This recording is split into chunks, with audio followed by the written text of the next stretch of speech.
Good morning, dear fellow students and respected sir. Today we're going to talk about strategic management and leadership. Basically what I did is I made a research on competitive strategies and its benefits. As you're going to pass through, we've got some list of contents, how we're going to go through the studies. We've got introduction, research questions, aims and objectives, literature review, methodology, results, and finally we'll give our conclusion about that. First of all, the introduction. I've been using drugstores for my research. Boots and Superdrugs, obviously they are two well-renowned Superdrug and Boots pharmacies. Boots been here in UK operating since about a century now, and very recently Superdrug started. They came in with their competitive strategies and they grabbed a big share of pharmacies and they fetched it away from Boots. That's probably the best strategies which overtook the Boots, and now they are competitive rivals with Boots. The whole study is, we're going to do some researches on the whole basis, but the main question on which we're going to focus is what are the main competitive strategies adopted by Boots Limited and Superdrug, and what impact do they have on the overall organizational performance. It is significant because every competitive strategy, or all the strategies, whatever any company have, it might affect their profitability, their performance, and then they actually make, first of all, the strategies actually are built to sustain in the whole competitive situation. But then, if the strategies are good enough, you can probably lead the whole market. That's what Superdrug did. Aims and objectives of this research is that we will find out why Superdrug is excelling from Boots, what sort of strengths and weaknesses both companies have, and what are the competitive strategies on the overall performance of the organization. And then we're probably going to critically analyze and recommend the solutions for the problems of the both organizations. As we all know, Boots Limited is a pharmacy chain in the United Kingdom and Ireland. They've got many stores, about 22,000 of them, much more. And then the Superdrug, on the other hand, they just recently started. They've got 900 stores and 16,000 employees. That's a rough estimate. Where the competitive strategy basis is, Superdrug's got some in-store pharmacies which Boots lack. But on the other hand, Boots got some opticians. They've been dealing with the optics in the store. So both of them got something that they stand out from each other. The research methodology we're going to use, it consists of both qualitative and quantitative components, because you can't leave sort of consumer business without going just for the quantity or quality. So you need to be both, and then on the basis of those both qualitative and quantitative components, we're going to see which company lacks what. The research methods we used, we've been to the stores locally, gather the data from the customers individually, like as it says. We've got some questionnaires, some answer reviews, and then we personally interviewed some of the customers, and then we grabbed some of the data from the local newspapers and on the internet. As it says, multiple academic sources, it's just Financial Times or newspapers and on the internet. Then I'm going to discuss each point, like what we did when we visited the stores. We went to the stores regularly, like every now and then, because these are the stores which are near to my house. Gathered the data without thorough observations, asked each and every one the questionnaires we've been asking for them regularly, and then we made a small sort of questionnaires, and then some interviews. We get the academic source data from printed media, literature, journals, articles, whatever been going on about the company. And then we've got company's financial statements and the statement of the chairman. Related some of that data from there, and then we've got the grand theory charts and diagrams to present the whole data and conclude our opinion. We've used market mix analysis for the bit of it, and then as I'll demonstrate now, for the prices, the grey bars, this one shows us the performance of the Boots, and the yellow one shows us the performance of Superdrugs. There are 3 stores, Chingford, Walthamstow and Stratford. They're close to each other. For the price, because Boots, they've got maximum prices in Chingford, then they've got relatively very low prices in Walthamstow, and then they've got medium, sort of medium in Stratford. Depends on the area and the customer preferences, because obviously in Chingford, people are rich enough, they actually go for a better company for Boots, because they've been relying on the Boots for quite some time now. They are reluctant to go for Superdrug because they think it's a new company and they're not going for their products. So that's why Boots is taking advantage in Chingford and their prices are higher in Chingford. But then on the other hand, on Walthamstow, because the consumer spending power is not much in Walthamstow, so the people from Walthamstow, they go for Superdrug because their products are cheaper. And then in Stratford, everyone goes for the Boots. Not as much as they go for Superdrug because of the price differences, because Stratford itself is a big store. And we've got product range. As you can see, because of the Boots, they've been there for quite some time now. They've been there for decades. They've got good product range.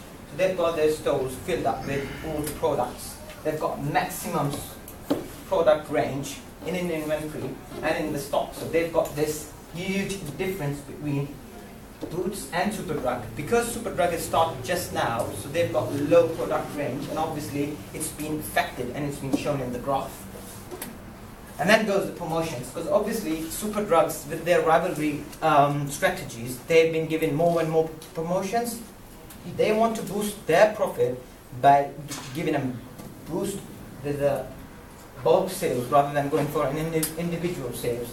So you can clearly see that their price competition and promotions, they've led them in every sort of place. Like even if it's in Walthamstow, in Chingford, in Stratford, they are at the top of Boots.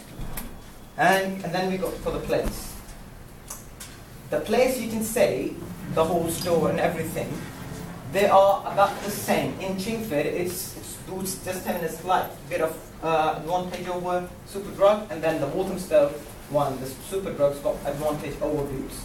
And in Stratford, because obviously Stratford's got a massive big store in Westfield, so they've taken the advantage clearly there.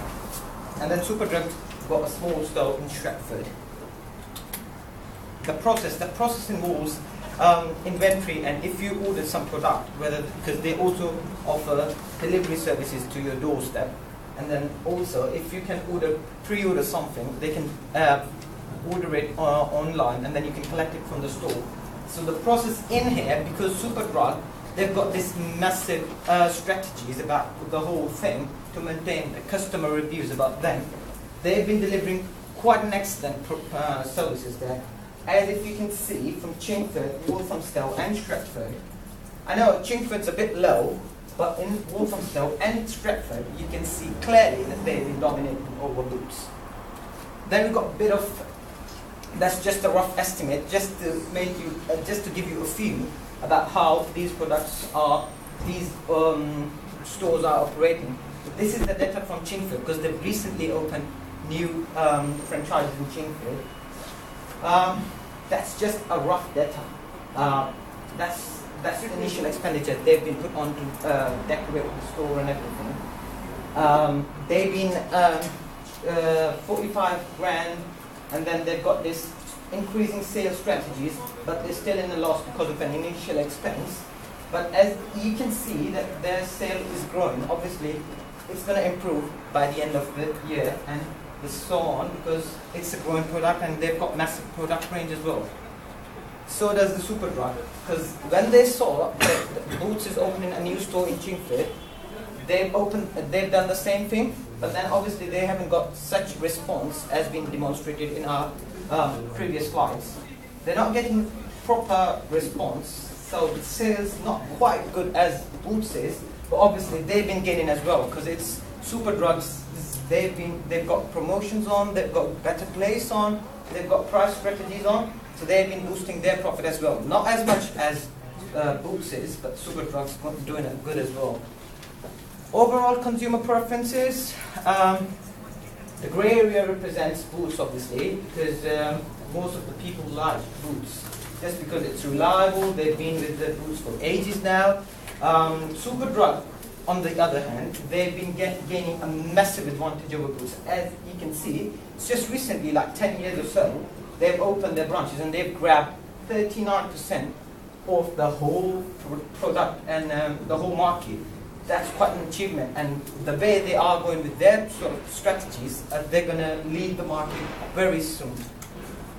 Some recommendations for the managers and for the stores.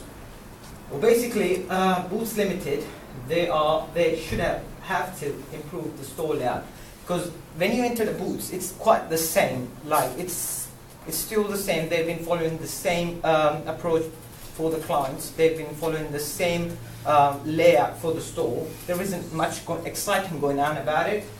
And then they are not actually evaluating that they've been in a competition now with Superdrug. They can't actually analyze the rivalry between Superdrug and Boots, and that's what leading them down. Then customer-oriented policies, because obviously a retail business, the main policy, the main aim, the main objective of a retail business is to gain their customers' trust. And the way Superdrug is getting sort of massive advantage over Boots, they are getting their customers, they are pulling them back. Expand product range, that's what I would recommend to Superdrug, because every store I've been, they haven't got proper, like, they've been lacking the products. Some of them are not in the store, you need to pre-order them, and some of them they haven't got proper variety. So they need to expand their product range, and then customer relationships for credibility. Because obviously they are a new business. If they want to sustain, or if they want to excel in that particular market, they need to interact with their customers, get sorted their customers. Because if they want to excel, they need to see what their customer wants rather than what they deliver. If customer wants something, they need to give customer that rather than going on with their own policies or their own promotions. That's just some conclusions there. That Superdrug sells what Boots sells with less variety, but it is substantially cheaper because Superdrug offers more promotions rather than Boots. Boots are confident because they say that we've got big history about selling products and pharmacies and everything, but they need to see that Superdrug is gaining the market. Customers tend to shop at stores that are cheaper, but because of Boots selling more variety, it counterattacks this problem. Because if you go buy something from the store, you want one thing that's not available in that store, you obviously say, oh, why do I just stick to one place and get both of the products from there rather than just picking up this bit from here and then going to the other store? That's what we're working out for Boots as well. It also allows the customers to choose between the brands, which gives healthy competition for both, which is good for the company and customers, as it gives them new ways of outstanding the competitor. Both drugstore companies have their fair share of strengths and weaknesses, letting them have standing in the market. Tweaking their strategies in the right ways can result in growth for both businesses. That's all it is. Thank you very much.